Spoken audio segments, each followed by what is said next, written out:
नमस्कार सर्वांना. श्री स्वामी समर्थ. दिगंबरा दिगंबरा श्रीपाद वल्लभ दिगंबरा.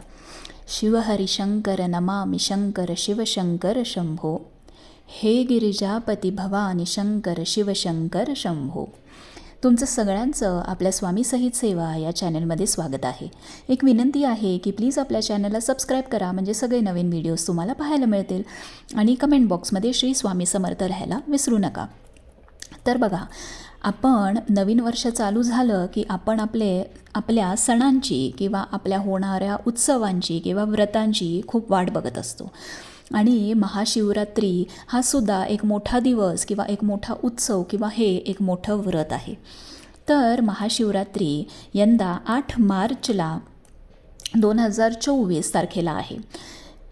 बघा, ह्या दिवशी तुम्हाला आता तुम्ही ऐकलं असेल किंवा बघितलं असेल तर ह्या दिवशी तब्बल 300 वर्षांनंतर असा योग जुळून आलेला आहे की त्या योगाला त्रिकोण योग असं म्हणतात. बघा, त्याच दिवशी प्रदोषसुद्धा आहे. मी तुम्हाला प्रदोषाची माहिती माझ्या यूट्यूब चॅनलवरती आहे. तुम्ही विचार करा की ह्या दिवसाला किती महत्त्व असेल. एकतर 300 वर्षांनी त्रिकोण योग आलेला आहे, त्यानंतर त्या दिवशी महाशिवरात्र आहे, त्यानंतर त्या दिवशी प्रदोष आहे. तर बघा, त्या दिवशी सर्वार्थ सिद्धी योग सकाळी 7:45 ते 11:15 वाजेपर्यंत आहे. तर ह्या दरम्यानी तुम्ही तुमची पूजा, जे काही महत्त्वाची कामे करायची आहे ते तुम्ही करून घेऊ शकता. तर बघा, या दिवशी शिवयोग पण आहे, तो पण सकाळी सूर्योदयापासून ते रात्री 12:15 आहे शिवयोग आहे. त्यानंतर सिद्धियोग पण आहे, तो 1:15 ते 8:30 आहे. श्रवण नक्षत्र पण आहे त्या दिवशी सकाळी.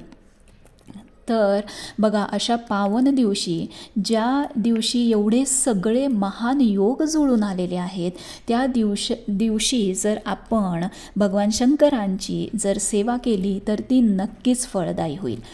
हे बघा, आपले भगवान शंकर जे आहेत ना, ते सांब सदाशिव आहेत, ते भोळे शंकर आहेत.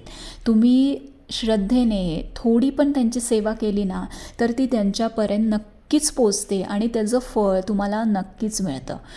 तर बघा, ह्या दिवशी तुम्ही जर उपवास केला तर शिवाची भक्ती केली, पूजा केली तर तुम्हाला त्याचं फळ नक्कीच मिळेल.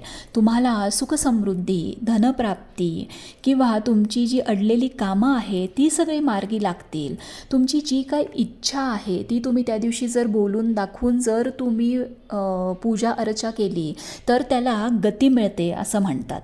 तर आपण त्या दिवशी सकाळी उठून शुचिर्भूत होऊन घरी गोमूत्र घालायची आहे, बाहेर दरवाजाच्या बाहेर किंवा उंबऱ्यावरती छान रांगोळी काढायची आहे. हा खूप मोठा दिवस आहे, त्यामुळे घर स्वच्छ ठेवा, छान ठेवा, सजवा घर तुम्हाला जेवढं जमेल तेवढं. त्यानंतर तुमच्या देवघरामध्ये शिवपिंड ही नक्कीच असेल. जर नसेल तर तुम्ही, हा खूप इतका चांगला योग आहे ना, तर तुम्ही ह्या दिवशी रुद्रयंत्र किंवा शिवपिंड ही तुमच्या घरी आणून त्याची पूजा करून तुम्ही त्याची स्थापना करू शकता. तर तुमच्याकडे जर शिवपिंड असेल तर ती तुम्ही एका ताम्हणात घ्या आणि त्याच्यावर जर पळीने पाणी घातलं अभिषेक करताना तरी चालेल. तुमच्याकडे जर गळती असेल तरी चालेल. तर तुम्ही त्या दिवशी शिवपिंडीवरती अभिषेक करायचा आहे. पहिली पाण्याने, नंतर पंचामृताने. पंचामृताला घेताना आपल्याला कच्चं दूध घ्यायचं आहे, तापलेलं दूध घ्यायचं नाही आहे. तर पंचामृताने, परत पाण्याने.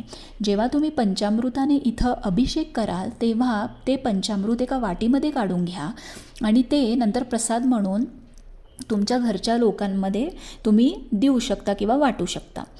मग पंचामृताने, परत पाण्याने तुम्हाला अभिषेक करायचा आहे. अभिषेक करता करता तुम्हाला ओम नमः शिवायचा जप करायचा आहे. जर तुम्हाला रुद्र इथं जर यूट्यूबवर लावून देता आलं, आपलं दिंडोरी प्रणीतचं यूट्यूबवरती रुद्र आहे, मी तेच लावून दर सोमवारी अभिषेक करते, तर तुम्ही हे रुद्र यूट्यूबवर लावून द्या आणि ते ऐकत ऐकत तुम्ही अभिषेक करा. त्यानंतर तुम्ही छान पिंड पुसून घ्या. नंतर चंदन, अत्तर आणि आपल्याला पांढरं फूल व्हायचं आहे. इथं तुम्हाला चंदन, अत्तर, पांढरं फूल, बेल जेवढा मिळेल तेवढा. जर 11 मिळाला, 21 मिळाला, 51 मिळाला, 108 मिळाला, फक्त बघा त्याला 3 पानं असतील आणि तो किडलेला वगैरे अजिबात नसेल तर बेल अर्पण करायची आहे. धोत्र्याचं धतोरा म्हणतात त्याला, ते अर्पण करायचं आहे. धोत्र्याचं फूल, बेल फळ अर्पण करायचं आहे. तुम्हाला ह्या दिवशी जर शमी मिळाली तर तुम्ही नक्की अर्पण करा. जेवढं बेलाला महत्त्व आहे ना तेवढं एका शमीच्या पानाला सुद्धा महत्त्व आहे. तर आपण हे सगळं अर्पण करायचं आहे आणि छान पूजा करून घ्यायची आहे. त्यानंतर एक माळ तुम्हाला ओम नमः शिवायचा जप करायचा आहे. तर आपण आपल्या सगळ्या इच्छा पूर्ण होण्यासाठी तुमच्या जे काय कामात अडथळे येत आहेत किंवा अडचणी येत आहेत किंवा अडचणी निर्माण होत असतील, तर नोकरीमध्ये काही प्रॉब्लेम्स असतील, तर घरी खूप भांडणं कटकट हे जर असेल किंवा घरी कोण खूप व्यसन करत असतील, तर तुम्हाला महाशिवरात्रीचं व्रत नक्कीच करायचं आहे, अजिबात चुकवायचं नाही आहे. तर बघा, मी जसं तुम्हाला स्टार्टिंगला सांगितलं तसं त्या दिवशी महाशिवरात्रीच्या दिवशी प्रदोषसुद्धा आहे. आता तुम्हाला माहितीच आहे की प्रदोषच्या पूजेला किती महत्त्व आहे आणि प्रदोषचं जे व्रत आहे ते भगवान शंकरांना अतिशय प्रिय आहे. त्यामुळे सकाळी जरी तुम्ही पूजा केली असेल तरी संध्याकाळी तुम्ही भगवान शंकरांना किमान 11 बेलपत्र तरी तुम्ही त्या दिवशी संध्याकाळी व्हा. प्रदोषला खूप महत्त्व आहे, त्या दिवशी महत्त्व आहेच, पण त्या दिवशी प्रदोष असल्याकारणाने त्या संध्याकाळी सुद्धा तेवढंच महत्त्व आहे. तर तुम्ही सकाळी जरी बेलपत्र वाहिलं असेल, संध्याकाळी जर तुम्हाला 11 मिळत नसतील तर 1 बेलपत्र तरी संध्याकाळी नक्की व्हा. आता तुम्हाला सकाळी जर तुम्ही 108 बेलपत्र वाहणार असेल किंवा संध्याकाळी वाहणार असेल तर तुम्ही बेलपत्र वाहताना ओम नमः शिवाय तर म्हणू शकता किंवा तुम्ही शिव अष्टोत्तर नामावली जी आहे शंकरांची ते म्हणता म्हणता तुम्ही एक एक बेल वाहू शकता. तर तुम्हाला एक पांढरं फूल पण संध्याकाळी व्हायचं आहे. आणि आता तुम्हाला काय सेवा करायची आहे दिवसभरात, बघा तुम्हाला सकाळी जमलं तर सकाळी करा, त्या दिवशी जर तुम्हाला सुट्टी नसेल, तुम्हाला संध्याकाळी जमलं तर तुम्ही संध्याकाळी प्रदोष काळानंतर किंवा तुम्ही रात्रीपर्यंत सेवा करू शकता. तुम्हाला माहितीच असेल महाशिवरात्री जेव्हा असते तेव्हा रात्रीचं 12च्या नंतरसुद्धा शिवमंदिरं ही उघडी असतात, ओपन असतात. कारण रात्रीच्या सेवा किंवा प्रहरवाईज सेवा केली जाते. दिवसाचे जे 4 प्रहर असतात त्यावाईजसुद्धा सेवा केली जाते आणि रात्रीच्या सेवेला खूप महत्त्व आहे. म्हणून देऊळ कायम उघडं असतं महाशिवरात्रीला. तर तुम्हाला त्या दिवसभरामध्ये 1 वेळा गणपती अथर्वशीर्ष, 1 वेळा रुद्र म्हणायचं आहे. रुद्र तुम्ही यूट्यूबवरती लावून ऐकू शकता. 11 वेळा तुम्हाला महामृत्युंजयचा मंत्र म्हणायचा आहे. कालभैरवाष्टक तुम्हाला म्हणायचं आहे 1 वेळा. शिवकवच 1 वेळा म्हणायचं आहे. आपल्याला नित्यसेवेच्या पुस्तकांमध्ये हे सगळं मिळून जाईल. तर त्यानंतर शिवमहिम स्तोत्र आपल्याला 1 वेळा म्हणायचं आहे आणि परत एकदा तुम्हाला 1 माळ ओम नमः शिवायचा जप करायचा आहे. तुम्हाला ह्यातलं जेवढं जमेल तेवढं तुम्ही करा, जेवढी सेवा जमेल तेवढी तुम्ही करा. 300 वर्षांनी हा एवढा मोठा योग, एवढा पावन योग जुळून आलेला आहे. त्यामुळे हा दिवस तुम्ही चुकवू नका.